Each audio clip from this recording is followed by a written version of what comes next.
This is the Uptick Newswire Stock Day podcast, sponsored by InvestorsHangout.com. Subscribe to us on iTunes, Google Play, and YouTube to stay up to date on penny stock news and interviews, public information on OTC, pink sheets, and microcap stocks from around the world, with your host, Everett Jolly. On today's show, we have a returning guest, and I know a lot of our listeners out there have been wanting to get a second interview from this guy. And, you know, their company is a very fast growing. They got a lot of things in the hopper. We're talking no other than Joey Parsi. He is the CEO of Giggles and Hugs. They trade on the OTC markets, ticker symbol GIGL. And with us today is the CEO. Joey, welcome to the show. Thanks, Everett. Thanks for having me on. I appreciate it. Hey, give some of my new listeners a little bit about statement of who you guys are and what you do. Sure. So Giggles and Hugs is a family restaurant and play space combined into one location. As you know, going out to eat with a toddler could be very challenging because kids like to get up and go run around and spill things and break things and scream and cry and, you know, do all the things that toddlers do. And going out to eat does not mix well with a toddler doing all those rambunctious things. So Giggles and Hugs was designed so that parents can go to a good establishment to eat some very healthy, delicious gourmet food, high-end food, while the kids get to run around in a giant 2,000 square foot area where they could run around and play with all kinds of climbers and structures and pirate ships and castles and you know, really cool custom-made or custom-designed play area. Every 15 minutes we have some sort of a game or activity that takes place inside Giggles and Hugs, whether it be kids karaoke, dance hour, whether it's Simon Says or bubble show or concerts and puppet shows and all kinds of really great things. So it's a place where parents could eat and relax and have a conversation with one another while the kids get to have the time of their life. You know, recently you guys have been announcing a lot of news regarding expansion. Can you provide an update on those announcements, how things are going? Yeah, sure. So over the past couple of 2-3 months, we put out several LOIs that we signed. The first of which was for a new location in the Tanforan Mall in San Francisco. Upon signing that location, which we thought were very excited about and really thought very highly of, the landlord, which is QIC, the largest pension fund out of Australia, it's a government pension fund which QIC manages, and their real estate arm or division is a $125 billion fund that QIC manages. As part of that fund, QIC owns many shopping malls around the country and the world, one of them being the Tanforan Mall in San Francisco. Upon signing the LOI, we come to find out that QIC has decided that they want to completely renovate that mall. Having gone through a renovation of a mall in our Century City location last year and seeing what hell that is, we thought that it would be best for us to pass on that opportunity for now and revisit the mall once the renovations are done. I commend QIC for doing what they're doing as opposed to standing still and sort of watching the sector fall by the wayside because, as you know, as your listeners know, Everett, the retail environment is completely changed. Absolutely. You know, people are now shopping online for everything. And that's why you see companies like Kmart and Sears and JCPenney and many others out there, BB and DCBG, and you know, most retailers are hurting right now. And I think QIC recognized that was taking place and was trying to be proactive in redevelop the mall so that it becomes a more affluent mall, sort of take the mall up market. So I commend them for doing that. However, because of this, we thought that it would be best for us to not go through the hell of construction and dealing with demolition and bulldozers and dust and all the crap that goes along with it, and instead look at other opportunities. And so that LOI is no longer on the table, and hopefully we'll come back to that mall next year when these guys are done. In addition to that LOI, we also announced another LOI for our first 2 international locations in the country of Bahrain. That LOI has started off a lot slower than when we anticipated, for a very good reason, I might add. Upon signing the LOI, we come to find out that the month of June through the end of June and early part of July was basically a dead month in Bahrain, because in the Muslim world, Ramadan, nobody really works. Right. Everyone is fasting, and everyone is home and not able to work.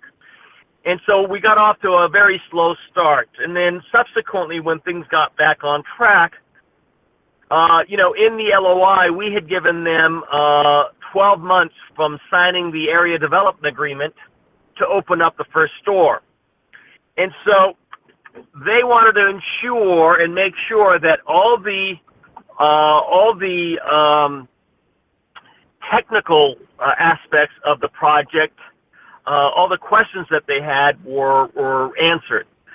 So we've had our architects and contractors in touch with theirs, and there's been a lot of back and forth about utility needs and specifications regarding, ceiling heights and so forth and so on. I think that all those questions have been answered, and I think part of the other reason that there's been a delay there is because, they're thinking, well, we got 12 months from the time that we signed the dotted line. Let's take our sweet time signing the dotted line, because we don't want the clock to start ticking. We've made sure that we inform them that we'd be happy, if that's their concern, that we'd be happy to give them an extension, but we'll see. We'll see where that goes. As of right now, we're anticipating either here in the next few days or sometime early next month that we'll know one way or the other. But we're confident that will move forward. So we'll see. Let's switch gears just for a second, because I really want to compliment you. You guys have brought your costs down, your admin costs down, and maybe you could give my listeners a little bit of what happened to your second quarter.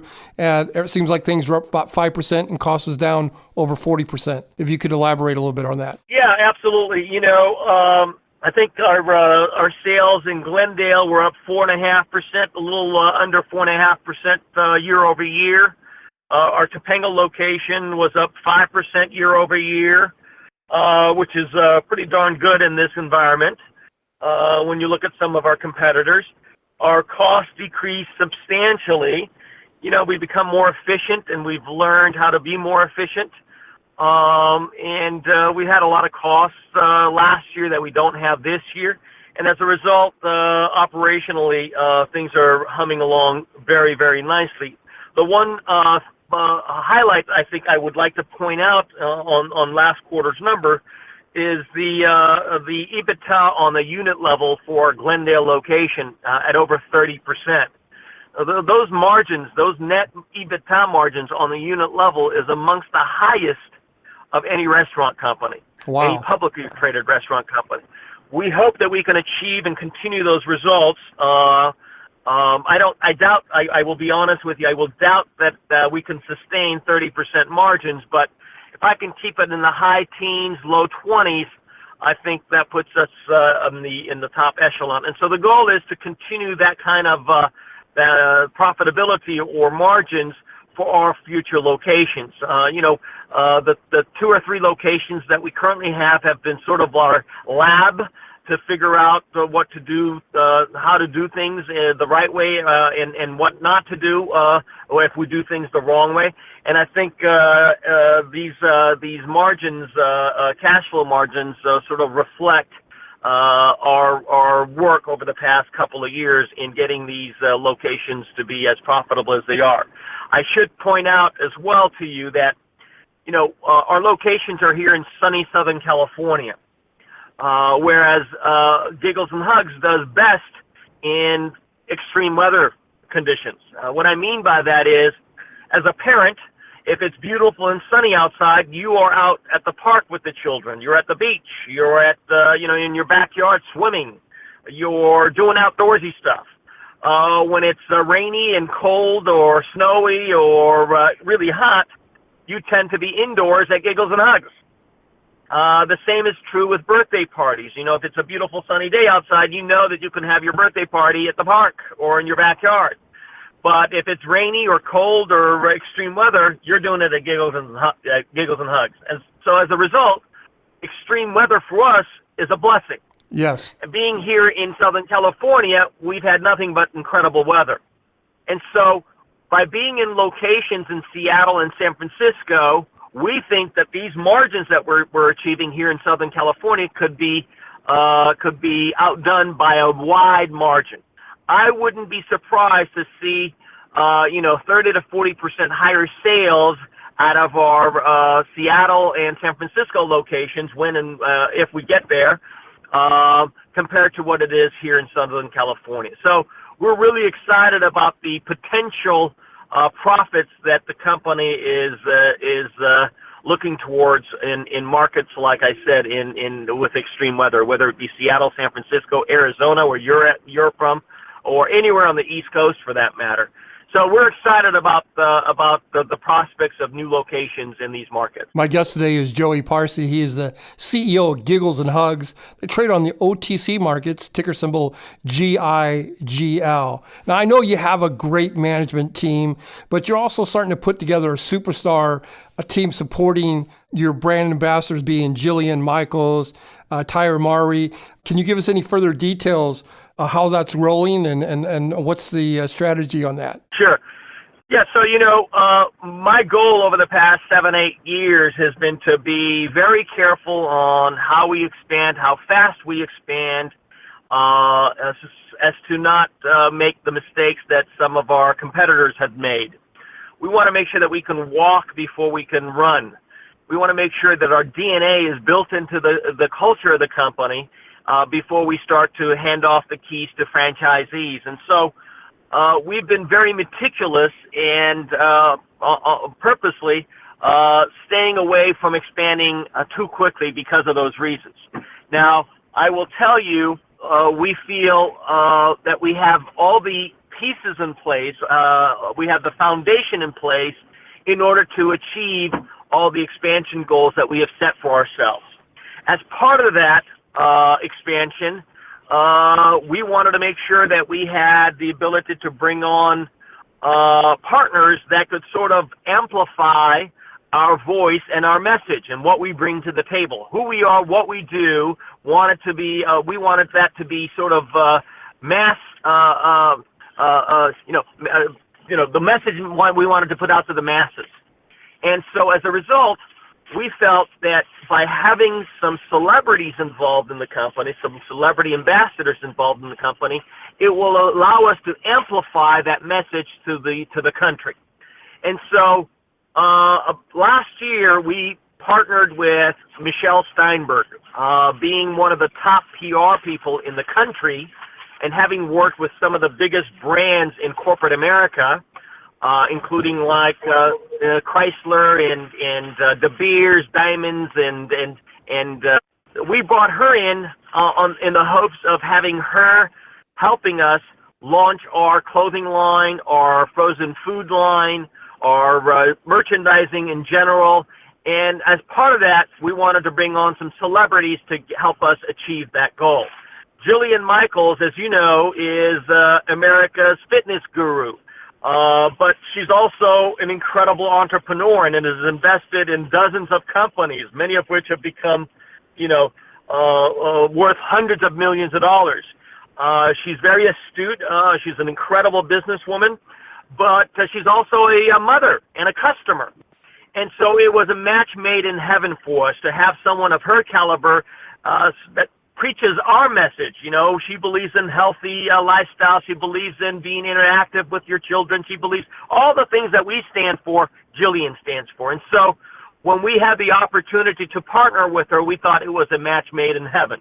The first press that we got from our partnership was the launching of our Fitness Fridays programs at our locations, which was covered by NBC Extra, in addition to being featured and covered in every major entertainment news magazine in the United States, including People Magazine, Us Magazine, Life and Style Magazine, OK Magazine, and In Touch Magazine, all of which covered Giggles and Hugs over the past, I think it was 3-4 weeks ago. We were in every magazine at the same time, which is incredible to be able to get that kind of exposure. And so, as you can see, having someone like Jillian and Tia too, Tia is another great, incredible mom, incredible businesswoman. She's got 5-6 million followers on Instagram, 5 or 6 million followers. I think even more. I think maybe 8 or 10 million followers on Facebook. And so, when they say something to their sphere of influence and followers, people hear that. And so we wanted to sort of utilize their abilities and celebrity to, as I mentioned earlier, amplify our message and what we are going to be doing across the country in terms of our expansion and who we are and what we bring to the table. In order to expand, you guys are going to need some capital. Can you shed any light? We're kind of running out of time, but can you shed any light on your financial needs? Yeah, I have made it a point to make sure that any opportunity that I get, whether it's a press release or talking with you or talking with other news programs and business programs, to make it a point to let everyone know that in order to grow and become this incredible opportunity or this business that we think that we're going to have over the next several years, it's going to require a lot of money. I've already got several $1 million of my own personal money invested in the company to get to this point, but we're going to need a lot more than that to take this company to the next level. I don't want to get into any specifics in terms of what we're doing specifically, but I can tell you that we are very, very hard at work at securing financing so that we can achieve all the things that we want to achieve. I wouldn't be surprised if in the next few weeks you heard some announcements from us in that regard. Look, recently we got bit in the rear end because we took some money from some what we feel to be not the best, not the most ethical people out there. We took in some money that turned out to be a disaster, and that money came back to bite us in the rear end. And so we made it a point to let the world know we're never going to put ourselves in that predicament again. We're never going to take on that kind of an expensive capital again. And so it's been a slow process for us to find capital that will be beneficial to the company and our shareholders. Me being the largest shareholder of the company, I took the brunt of all the disaster that came about after we took on this expensive money last year. And so I want to make sure that I don't hurt myself and or other shareholders or the company by taking money that could come back to bite us in the ass. So as a result of that, we've been very meticulous, and it's taken a long time to try to get to a point where we think that we can find inexpensive money that will allow us to do all the things that we want to do, but at the same time, in a way that it will benefit all of our shareholders. If I was a new listener and I'm listening to this audio, what would you say to a new listener about your company? Your market cap's only 7.65. Your stock's at like 5.5 cents. What kind of words do you have for him? Well, I can tell you that we've set the foundation for this company to succeed. I've got 9 years of my life, my blood, my sweat, my tears, my hard-earned capital invested in the company, and we are about to take over the country for sure, but maybe even the world. And if you are interested in getting involved with a very unique concept, with no competition, really, frankly,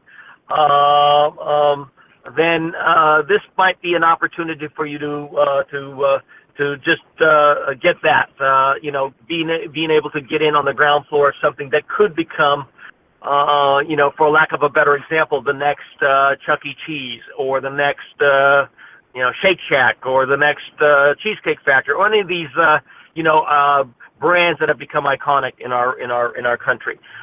We think that we have all the pieces in place in terms of our management team, our celebrity friends and customers, the concept itself.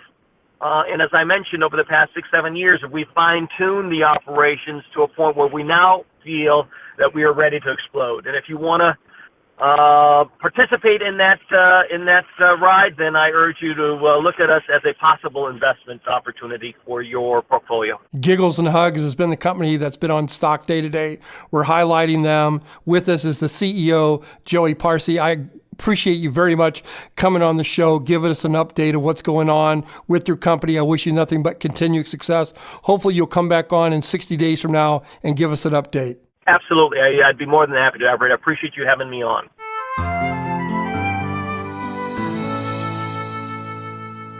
This program is entirely sponsored and produced by Uptick Newswire, LLC, which is responsible for the content. The opinions and information provided on this program are those of the guests and those of the respective companies they represent, and do not necessarily reflect those of the staff or management of Uptick Newswire.